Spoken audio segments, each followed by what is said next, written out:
जब अमृत कुंभ निकला, देवताओं ने इंद्रपुत्र जयंत को इशारा किया और यह जयंत उस अमृत कुंभ को लेकर के आकाश में उड़ गया।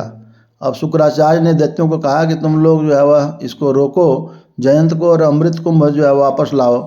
दैत्यों ने जाकर के जब पीछा किया तो जयंत को बीच में पकड़ लिया।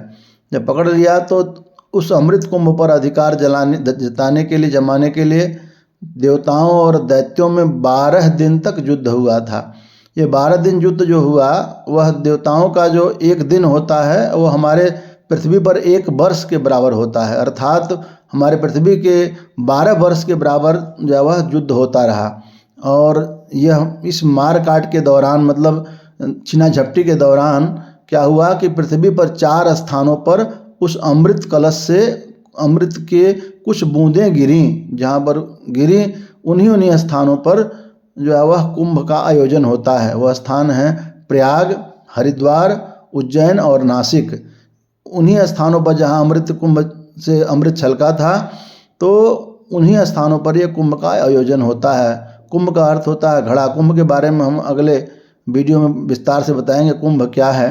और चंद्रमा ने उस समय क्या किया कि कुंभ के प्रस्रवण होने से, मतलब उसमें से गिरने से, सूर्य ने क्या किया कि अमृत कलश को टूटने से, और बृहस्पति ने दैत्यों के अपहरण करने से, और शनि ने देवेंद्र के भय से कुंभ की रक्षा की थी।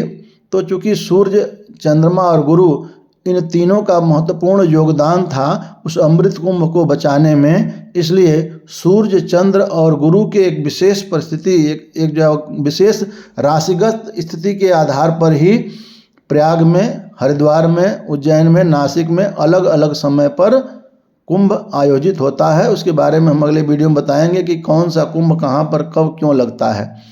तो ये जो कुंभ की रक्षा हुई, उसके बाद अब भगवान विष्णु ने देखा कि ये तो मामला बहुत गड़बड़ हो रहा है, देवताओं को भी अमृत नहीं मिल पाएगा। तो विष्णु भगवान ने मोहिनी रूप का धारण किया, और मोहिनी रूप धारण करके वहाँ पर जब पहुँचे तो दैत्य और देवता समझ रहे थे। दैत्य देख करके भगवान विष्णु को सम्मोहित हो गए, और भगवान विष्णु ने कहा कि आप लोग लड़ो मत, हम आपको अमृत सबको पिलाएंगे, बारी बारी सबको अमृत पिलाया जाएगा। दोनों लोग अपनी अपनी टीम में बैठ जाओ। एक तरफ देवता बैठ गए और एक तरफ दैत्य बैठ गए। उसके बाद भगवान विष्णु ने क्या किया कि अमृत का कुंभ जब हाथ में लिया, नाचते हुए जाते थे और अमृत का कुंभ लेकर के आते थे, और उसके बाद देवताओं की तरफ आते तो फिर जो है अमृत पिलाते। शेष अगले अंक में।